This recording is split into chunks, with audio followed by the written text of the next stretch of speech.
Thank you for your generosity. Let's take a moment and turn our attention inward in our time for centering. I feel like my volume is a little loud, especially for centering. This is our time where we can just give ourselves permission to sit with ourselves. I'm going to invite you, if you'd like to close your eyes, to just allow your eyes to close or just have your eyes gaze downward a little bit. I'm going to take a moment and take a nice deep breath in and then exhale. I'm going to invite you to do that very consciously for the next 3 breaths at your own pace. To very consciously breathe in, watching the breath come in and fill your body. Hold for a second before you exhale. And then when you do exhale, letting yourself really exhale all the air out, pausing before the next breath.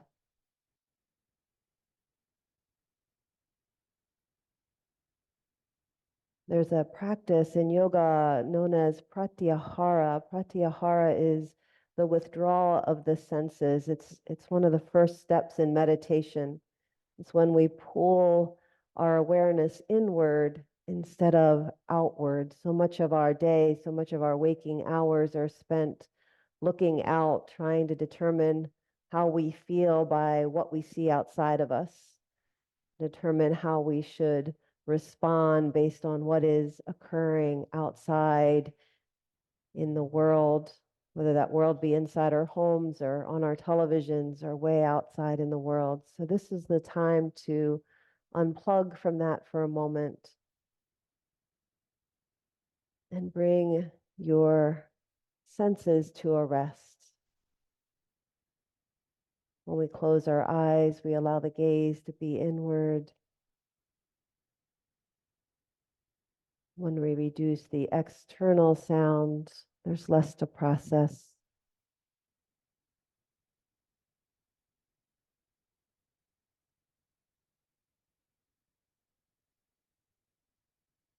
And for a moment, give yourself the gift to just notice what is happening inside of your body.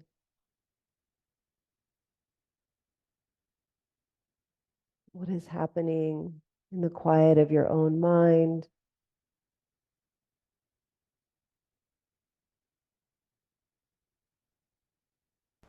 And in the subtleness of your own heart.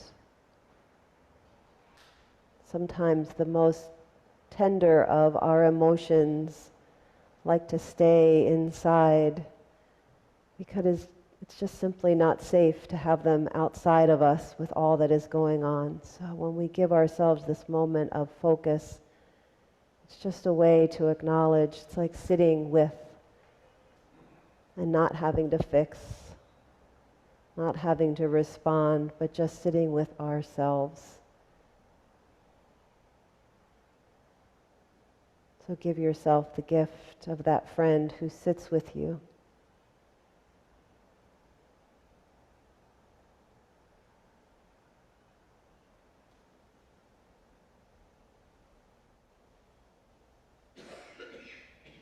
And just as we are invited to give that gift to ourselves, each week we do a practice where we give that gift to each other. So as you are ready to open your eyes, we'll move into a time to be present for and just sit with the joys and sorrows of each other. So feel free to open your eyes. I'm Kathy Schmidt. My pronouns are she, hers, and I'm a lay minister of this congregation. This is a time in our service that we set aside to acknowledge the joys and sorrows that we all hold. In both our sharing and in our witness, we affirm our covenant to care for one another. Each Sunday we begin our joys and sorrows by lighting a vigil candle in recognition of the pain and suffering being experienced around the world due to ongoing war and violence. May this small act help us unite in our prayer for the end to all suffering. If you have a personal joy or sorrow you would like to share, Please feel free to come forward now or raise your hand. And Those left unspoken, and may we hold those and everything in our hearts, with gentleness and care this morning. May it be so. Thank you.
The mythologist Joseph Campbell once said, "A hero is someone who has given his or her life to something bigger than oneself." Was there ever a better description of a mother? And just like the hero does not one day wake up a hero, but must go on a journey of discovering, motherhood too is much more an epic tale than something that happens all of a sudden. So while we celebrate mothers today, whether you are a mother or you have a mother, let us also celebrate and remember the many journeys to motherhood. It is in its classic outline of the hero's journey. Joseph Campbell tells us that it all starts with a call to adventure. For us mothers, this call is sometimes a deep knowing that being a mother is something that we want. But sometimes our call to adventure is a surprise, the unexpected news delivered on a little plastic stick in our bathroom, or by a doctor declaring, "You're pregnant." Sometimes the call is a literal call when the adoption or foster agency calls to say you have a match, or when a relative or a friend calls in need of support with their own children, asking you to step in as an auntie. Sometimes the call to adventure comes when a new partner enters into our lives, bringing their own children, inviting us into the world of being a stepmother. Whatever the case, at some point, all mothers answer the call and their journey begins. Now, Campbell points out that the hero's call to adventure is quickly followed by something he calls the refusal. That moment when the hero says, "I think I've changed my mind. No thanks. I hear some mothers giggling. Has anyone ever had that moment? How about this morning? Has anyone had one of those this morning? Well, I remember vividly my first motherhood moment of refusal. I was in the middle of labor. Perhaps not the most opportune time to refuse the call of motherhood, but there I was in full transition, and with the greatest sincerity I have ever felt, I looked straight into my midwife's eyes and I said, I cannot do this. I had determined that if I just announced this fact really clear, that somehow this precious midwife sitting beside me in my bedroom would magically fix the situation. But of course, she did no such thing. Her and my other friends just sat there, all lovingly gazing at me, saying supportive but totally inadequate things. It struck me quite quickly that they were not actually able to do anything to really help me. Loving eyes are all nice and everything, but I had another human being in my belly that needed a way out. And that was not something they could do. Beep, beep, beep, beep, beep, beep. We interrupt this sermon now for a breaking announcement. This is to the well-meaning mathematician, philosopher, and theologian William Dembski. Dembski introduced the theory of intelligent design. That is the idea that we humans must have been created by some intelligent entity. This now in, those of us who have experienced the mathematical disparity between the circumference of a baby's head and a certain part of a woman's body would like to say, please stop calling that intelligent design. Thank you. Now back to you, Reverend Deborah. Anyway.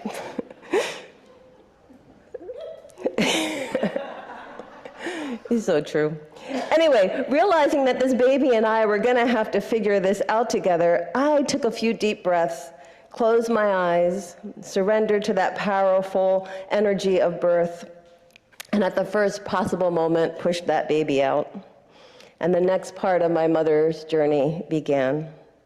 Now, Campbell calls the next part meeting the mentor or the wise one. The one, he says, who will give us insight, advice, training, and magical gifts to overcome the fears we face. Our mentors help us cross the threshold of the journey to the point of no return, he says. Indeed, that summarizes those first steps of becoming a mother. It doesn't take us long to realize that this very unique being in our lives has so much to teach us, and that once we meet them, we are indeed changed forever. This is true no matter in what ways or when we meet our children. And it is true no matter how long our wise ones are with us. Because indeed, sadly, sometimes that is not long enough. When my first baby was 3 months old, I received a call from a very good friend.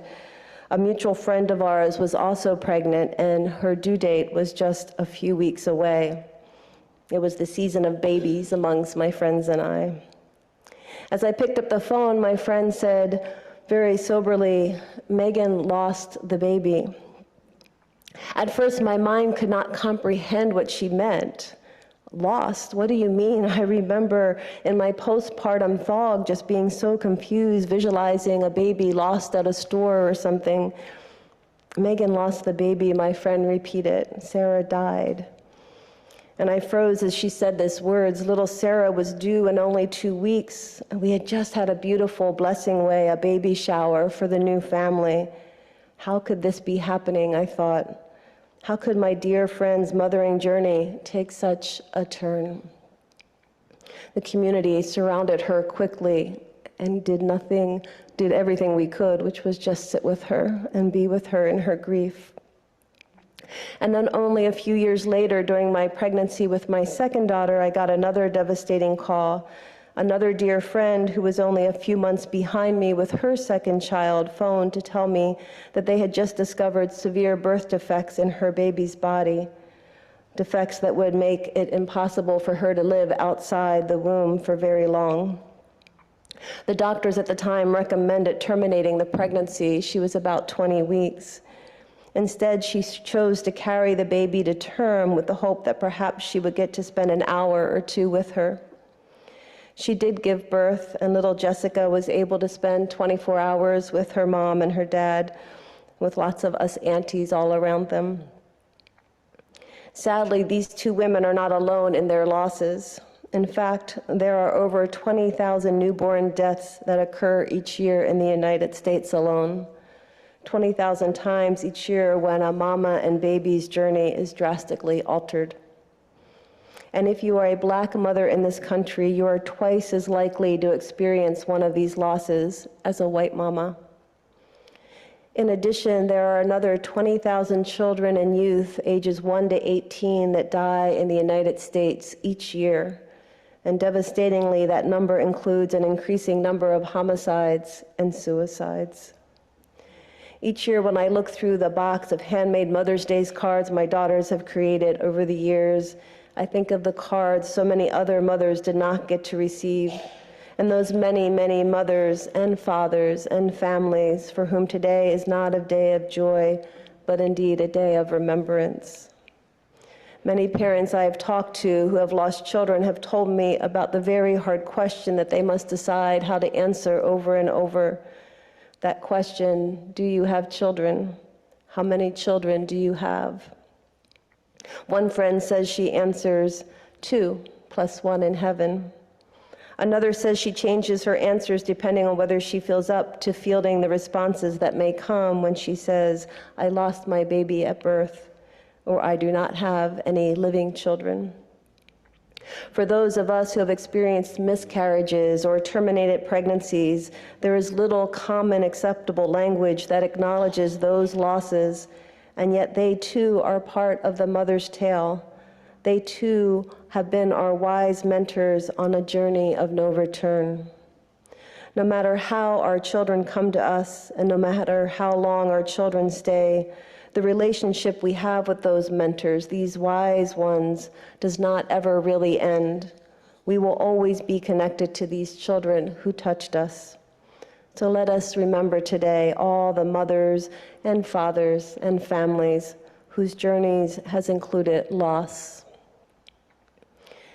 In addition to our children, there are our mentors, of course, that we encounter along the way, other mentors, other mothers, other wise ones who have gone before us. You know you've crossed over the threshold from not being a mother to being a mother when you start looking with awe at all the other mothers around you. How do they all do it? We secretly ask of each other. I remember on multiple occasions receiving gentle nods of compassion from older women when my little ones would be crying in a store. Those moments of recognition and support always meant a lot to me. They reminded me that others had gone before and that I was part of a silent tribe of women. It's a favor I try to return often now, sometimes telling a stressed mom at the grocery store the tale of how I once left a grocery cart full of food in the middle of the aisle and just walked out of the store with my crying baby. It's okay, I say to them, do whatever you need to do in this moment. I get it, and I got you covered. These grocery store moments get added to the collection of what Campbell calls tests and enemies. And a mother's tale is full of those we all know. I was struck several years ago reading the story of Keldy Mabel Gonzalez. For several years, she kept a daily ritual. Rising before dawn, she'd walk towards the U.S. border where 4 bridges led to El Paso, and there she would visualize herself on the other side. She had spent several years helping recently deported families get transportation, food, shelter, and spiritual support. At migrant shelters, she was a regular presence where she would deliver sermons and offer prayers. But each morning, standing within sight of one of the bridges, she made time to say a prayer for herself. She prayed that the border would open for a moment, just long enough so that she could finally see her children. The last time she had seen her children was in the fall of 2017.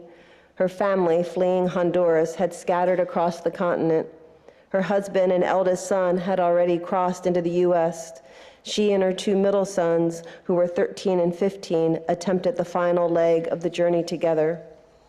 It was around noon on a hot day in September when they flagged down a border control cruiser in the New Mexico desert.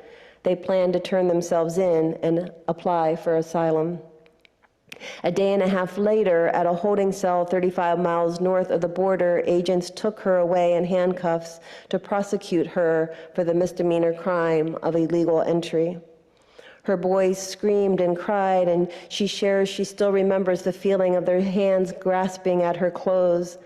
The government assumed custody of her children and moved them to a shelter for minors who'd come to the U.S. alone, and she was detained and then deported. For the next 3.5 years, this mother, like so many others, bravely withstood the test of the mother's journey, feeling the longing and desperate need to be with her children. She did not give up. I cannot imagine being ripped away from my children like that. My children having to endure being ripped away from me. Kelly had been one of the first mothers to be separated under the Trump administration. She wasn't just a victim of the policy, but also a witness to its accumulating horrors. In one report I read, over 5,400 children were separated from parents at the border in the 2 years from 2017 to 2019. And today, there are still an estimated 1,000 children who have not yet been reunited with their parents. I shudder to think about these separation policies being reinstated if the U.S. political leadership changes this fall. There are some real mothering heroes in the world who continue to face incredible enemies and tests of their strength. I can name many more places on this planet, but of course, forefront in most of our minds today are the mothers living in the Gaza Strip and those in Israel whose children are still held hostage. So let us remember them today. Let us remember the mothers' journeys who have included separation and threats to life, violence, and death. On a joyful note, I am happy to report the good news that in 2020, Kelly was able to cross the bridge and finally be reunited with her children and husband. For some mothers, the tests and enemies they face on their motherhood journeys are huge external forces. For some, the enemies they face are not external, but are instead emotionally and mentally complex ones. So let us remember, too, that what you see on the surface is only a small part of the journey any mother is on at any time. Campbell says that these tests and challenges call us to the inmost cave that leads to the journey's heart, or the central ordeal. Now, I won't claim to know what this is for each mother, but I know for some it has to do with one of the greatest pains we often live with as a mother: doubt, specifically self-doubt. When my babies were young, I remember crying myself to sleep on multiple occasions, feeling I had ruined them, that I had failed as a mother on that day. Maybe I had yelled at them, or was just not as attentive as I could have been, or fed them bad food, or too many Barney videos. Yes, in fact, I had chips and salsa out one night, thinking that was fine, until my daughter said, "Mom, where's dinner?" I was like, can't we just have chips and salsa? For whatever reason, I was so sure so often that I had failed, and that my failure as a mother would ruin my little one's life. When we mother, we give, and when we mother, we love, oh so deeply.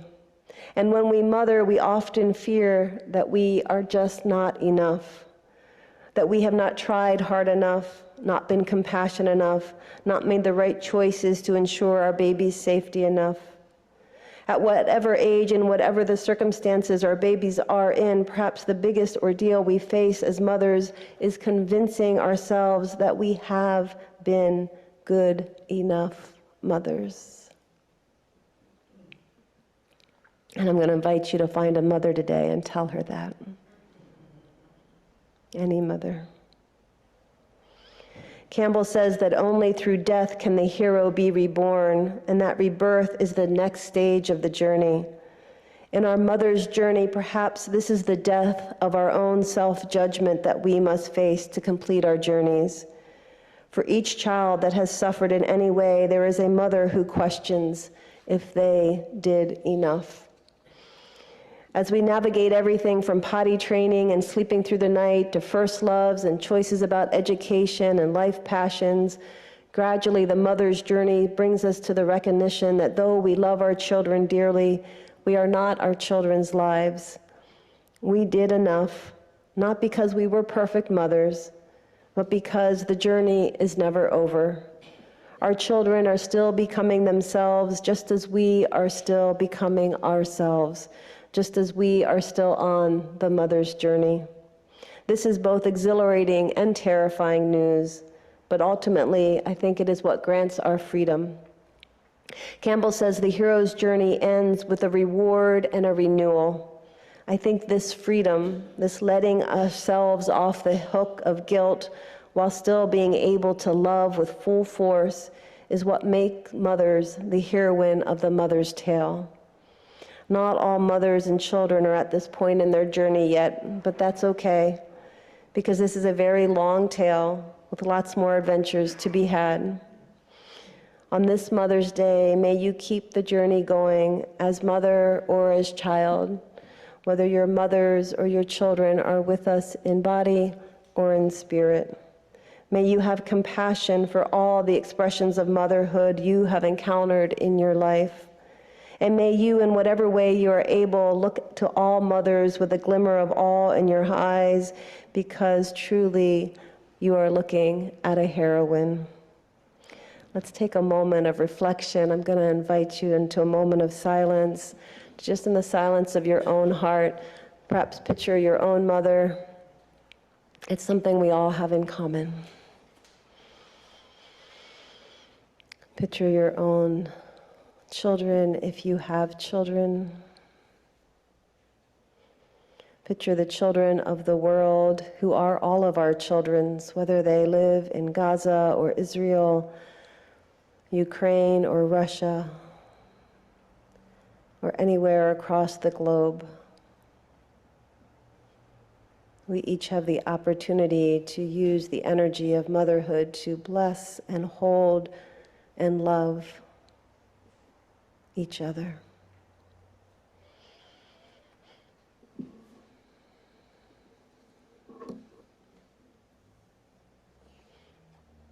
As you are ready, send a silent little prayer of thanksgiving, if you are able in this moment, to your own mother or any mothers you know. And let's extinguish our chalice, and then we'll join in our final hymn.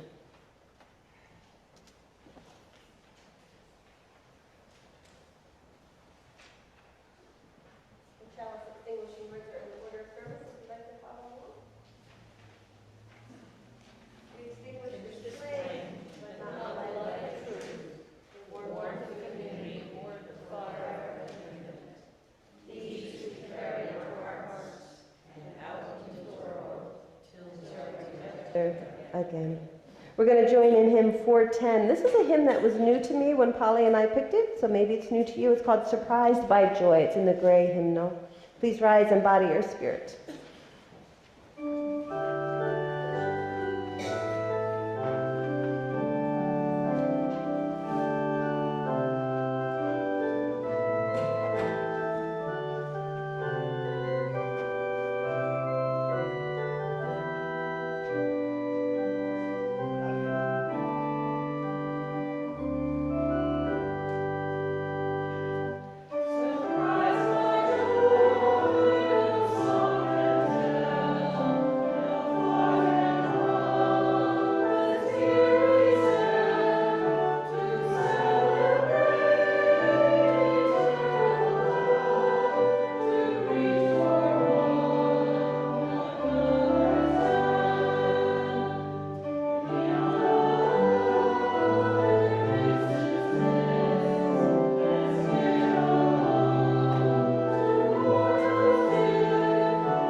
whatever joys and sorrows this day may bring to you as a mother or as one who has had a mother, may you go forth knowing that your journey and theirs is never short of being a heroic one, and indeed is never complete. So go forth now in peace and celebrate.